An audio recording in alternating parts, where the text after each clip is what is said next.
ഇന്ന് ഫ്രാങ്ക്ലിൻ്റെ അനിയൻ RC cars വെച്ച് കളിച്ചുകൊണ്ടിരുന്നപ്പോൾ പെട്ടെന്ന് ട്രെയിനീറ്റേഴ്സിൻ്റെ മക്കൾ വന്ന് നമ്മുടെ സ്വിമ്മിംഗ് പൂളിൽ ഇറങ്ങി കളർ മാറ്റിക്കൊണ്ടിരുന്നു. അങ്ങനെ ഫ്രാങ്കിക്ക് ഇത് ഇഷ്ടപ്പെട്ടില്ല, അവൻ ഒന്നിനെ ചവിട്ടി കൊന്ന്.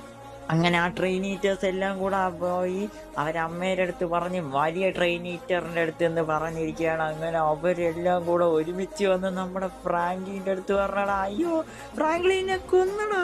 അങ്ങനെ നമ്മുടെ ഫ്രാങ്കിൻ രാവിലെ എടിച്ച് വന്നപ്പോൾ ഉണ്ട് അവിടെ നമ്മുടെ അനിയനെ കാണാനില്ല. അങ്ങനെ CCTV നോക്കി അങ്ങനെ ഫ്രാങ്ക്ലിന് മനസ്സിലായി ട്രെയിനീറ്ററാണ് ഇതെല്ലാം ചെയ്തതെന്ന്. അങ്ങനെ ഫ്രാങ്ക്ലിൻ സയൻറ്റിസ്റ്റിൻ്റെ അടുത്ത് പറഞ്ഞിട്ടൊരു ബോംബ് തന്നെ ഉണ്ടാക്കി, ട്രെയിൻ ബോംബ്. അങ്ങനെ ഓരോ ബോംബായിട്ട് ഓരോരുത്തടുത്ത് വയ്ക്കാൻ പറഞ്ഞ് അങ്ങനെ ഓരോരുത്തർ പോയി. ജുറാസിക് പാർക്കിൽ പോയിട്ട് അവിടെ ചെന്ന് നമ്മുടെ ട്രെയിനീറ്ററിനെ ആദ്യം തട്ടി, എന്നിട്ട് തന്നെ അവരെ മക്കളുടെ വാക്കിയ ട്രെയിനിൻ്റെ ബോംബ് ഇട്ട് ഓടി പൊട്ടിച്ചടാ, എല്ലാത്തിനെയും കൊന്ന്. അങ്ങനെ നമ്മുടെ ഫ്രാങ്കിനെ കൊന്നവന്മാരെല്ലാം